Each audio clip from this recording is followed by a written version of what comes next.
So Caitlin Clark just ended a discussion that, in all honesty, should have never really existed. Unfortunately, on this channel, I have not been providing enough WNBA coverage, in particular with Caitlin Clark. Please forgive me, because my goodness, it's been a lot of drama, but more importantly, a lot of really good, historically great basketball. And last night was no difference at all. The rivalry that sparked a lot of interest in the WNBA took center stage for the last time in the regular season just last night. Reese versus Caitlin Clark, and this final game should be a huge difference maker on who's going to win Rookie of the Year. Now, for many of us, like myself, we already know that Caitlin Clark should win it. I would go as far as to say she should win it borderline unanimously, because that's how dominant she has been. But to be fair to the other side, Reese has been a historically great rebounder, not just leading the league in rebounds, but leading all of WNBA history in rebounds, as she's peaking near 13 a game. Crazy. Combine that with the fact that she's a noticeably better defender, and the fact that the Chicago Sky are an embarrassingly bad team when she's off the floor, you could certainly make an argument in the other direction. And to further this point, the first three matchups between these two dominant rookies early on in the year were fairly close, where both of them actually performed really well. Yes, Indiana had a 2-1 record against Chicago. However, two of those games that they won were at home, and both Reese and Caitlin took turns dominating in those outings as well. So you could very well argue whoever dominated, whichever team won, could certainly be a turning point in the Rookie of the Year race, and we got everything that we were asking for and more. Early in the game, Chicago Sky took a 13-point lead as the Fever's defense, as it normally does, started to fail them. Chicago had some easy looks in transition, and it wasn't just Angel Reese who showed up to play, so he certainly had more than enough help. In particular with Lindsay Allen, who came out ridiculously hot, scored 12 points in the first quarter, and again was a catalyst of what they were producing early on in the game. However,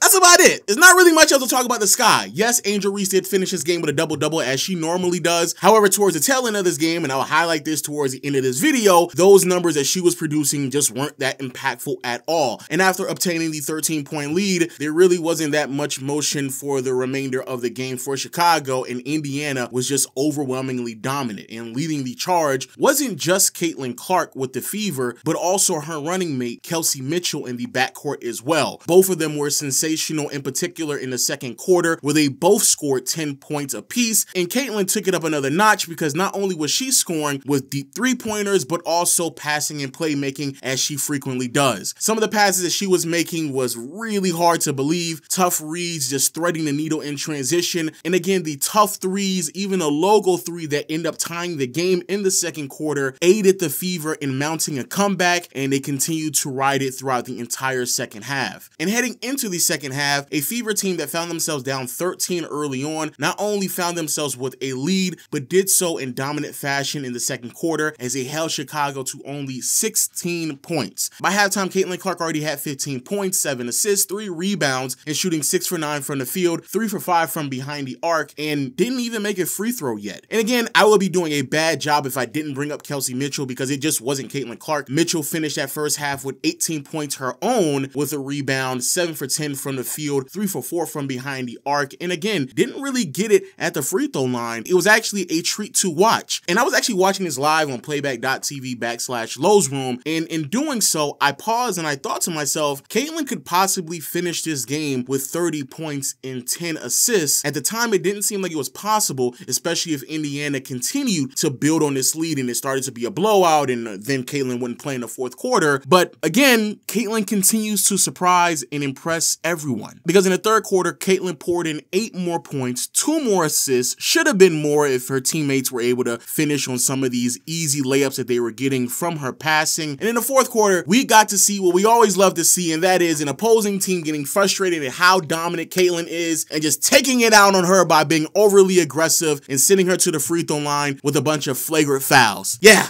Even got that as well. It's just crazy how that continues to happen, and they continue to gaslight us and believing that that's just normal. That's just how we always play in the W. Just love to see that excuse come out of nowhere when we actually witness, again, just aggressive play that is completely unnecessary. And because of the great scoring, the tough threes, step back, passing, playmaking, and the unnecessary fouls, Caitlin Clark finishes the game with 31 points, 12 assists, 4 rebounds, shooting 57% from the field, 55% from behind the arc, and 91% from the charity stripe. And just in case you're wondering, she only turned the ball over 3 times. That's it. For those out there who are wondering how impressive that stat line is, Caitlin Clark is now the only rookie in WNBA history to have a 30-point, 10-assist game. And even if we were to remove the rookie qualifier, Caitlin Clark is only the 5th player in WNBA history to have a 30-point, 10-assist game, regardless of their experience in the league. Yes, 5th. To further the historic precedence, Caitlin Clark is the first player in WNBA history to have multiple career games of 25 points, 10 assists, and 5 made 3-pointers or more. She now has 11 double-doubles. That ties the WNBA record for the most double-doubles by a guard in a single season. She now has the most games in a single season